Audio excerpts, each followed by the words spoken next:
I'm going to do the black girl tag. I'm going to do the updated version, which I think it looks like it was updated this year, but I don't know.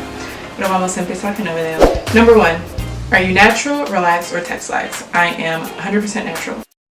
So I am natural, never had a perm, but I've been heat trained since I was 6. Number 2, when did you big chop, or were you natural all your life? Natural all my life. 3, your favorite thing about being black. It's a lot of cool things about being black. A lot of the times you feel like exclusive because you're the only black person in the room. But I love the culture, I love the versatility of our hair. I love the strength that black people have and how inventive and creative and hilarious we are. Number 4, what black woman do you relate to the most? Fictional or non-fictional? I can't really think of anybody like celebrity wise because I just feel like I'm really weird.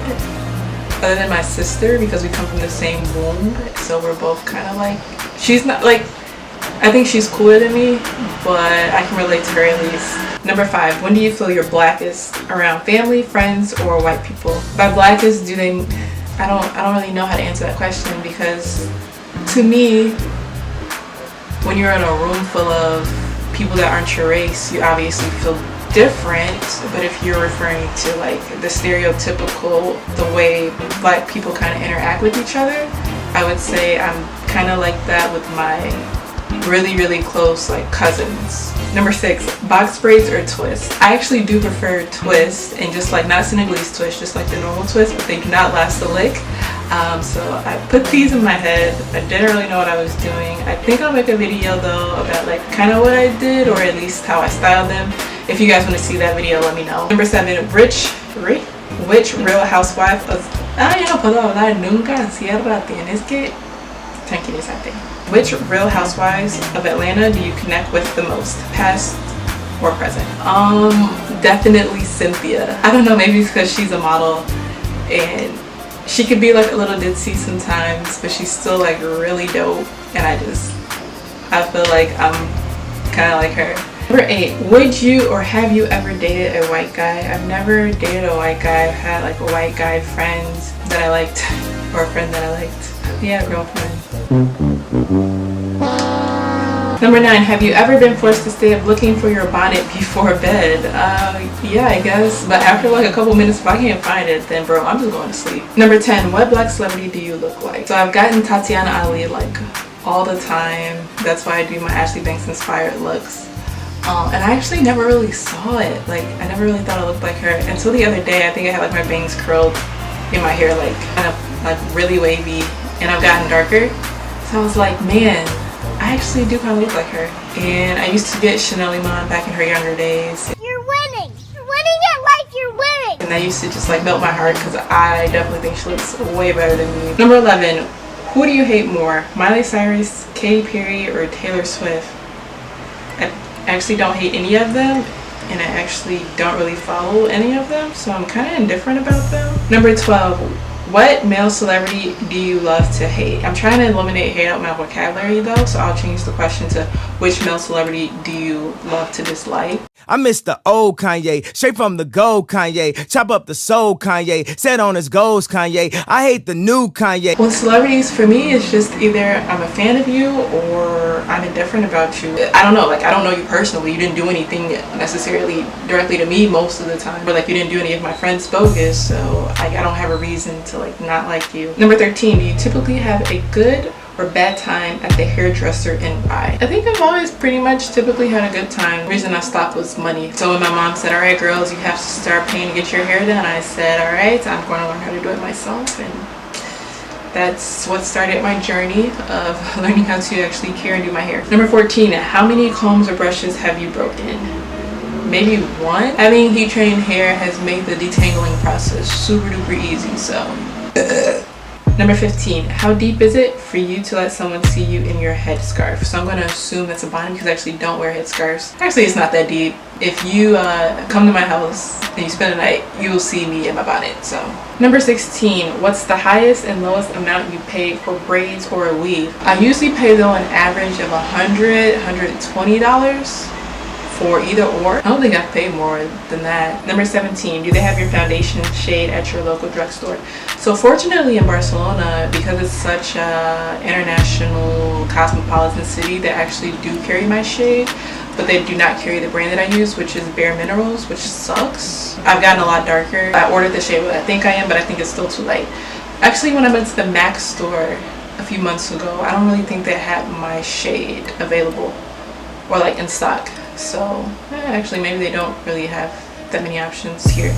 But living in Madrid, it was like I could not find my shade at all. Number 18, do you ever hear the phrase, is that your real hair? If so, when? So actually all the time in high school I would get, is that my real hair? And then as I started to play with the weaves, like when I was finishing off high school, entering college, like nobody could ever tell the difference, which I thought was super cool. So majority of the time I actually would be wearing a weave. And people thought it was my real hair, and then when I would be wearing my real hair, like, oh, nice weave. I'm like, yeah, thanks. Number 19, is there anything about your features that are considered more masculine because of your complexion? What does that even mean?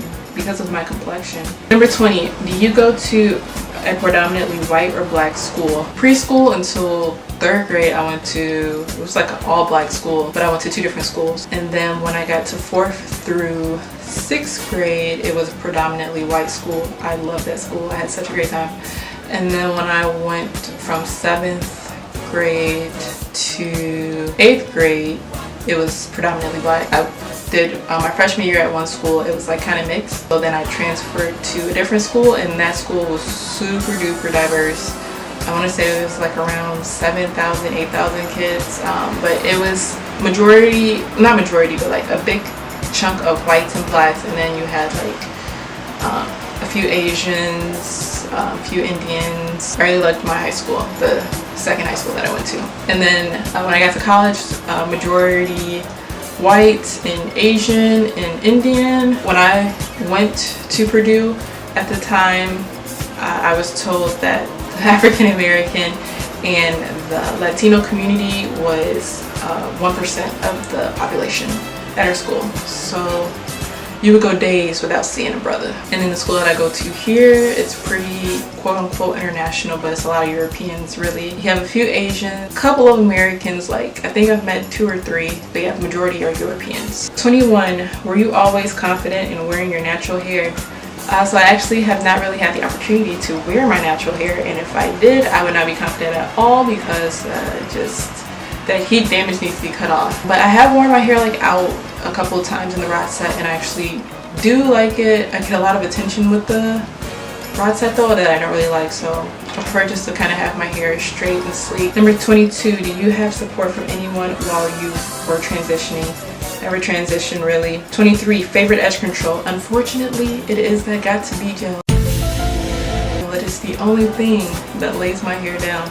I'm not wearing any today, obviously, because you don't want to wear it too much, but y'all be seeing how I be struggling, and that Got To Be. You the real MVP. Number 24, one has to go. Collard greens, cornbread, yams, or baked macaroni and cheese. Oh man, they're all so good. Maybe I'll just go ahead and say collard greens because they make me use the bathroom. 25, what is your hair type? I actually don't know my hair type, but if my sister actually wants me to figure it out and do a video about it, so I will work on that. 26, name 4 hood black movies. I don't know. I'm so the fact that I have a video about my favorite low budget black films, you would think I know off the top of my head 4 hood black movies, but I honestly don't.